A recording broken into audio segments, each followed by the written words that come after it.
पश्चिम नवलपरासीको महेशपुर नाका हुँदै आज भारतबाट हजारौं भक्तजन श्रद्धालु पूर्वी नवलपरासीको विनय त्रिवेणीमा अवस्थित त्रिवेणी धामतर्फ पवित्र स्नानका लागि गइरहेका छन्।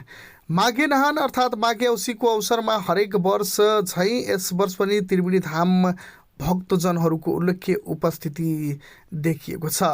माघे औँसीको मुख्य स्नान आइतबार परेकोले समयमै त्रिवेणी धाम पुग्न श्रद्धालुहरू आजै यात्रामा निस्किएका छन्। यसकारण महेशपुर बस पार्क क्षेत्रमा उल्लेख्य भिड देखिएको छ। श्रद्धालुहरूको सुविधाका लागि बस पार्कबाट 80 भन्दा बढी सवारी साधन सञ्चालनमा ल्याएको छ।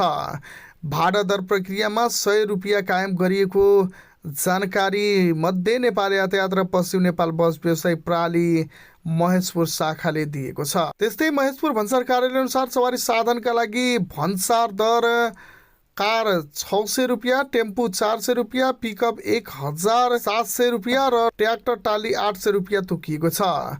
नेपालका विभिन्न जिल्लासँगै भारतका बिहार र उत्तर प्रदेशबाट आएका श्रद्धालुहरू मेला भर्न तथा पवित्र स्नानका लागि बिहानैदेखि त्रिवेणी क्षेत्रमा पुगिरहेका छन्। धार्मिक मान्यता अनुसार माघे औँसीका दिन त्रिवेणी धाम स्नान गरी सूर्यको आराधना गरेमा मनोकामना पूरा हुने, पाप नाश हुने र पितृहरूले मोक्ष प्राप्त गर्ने जनविश्वास रहिआएको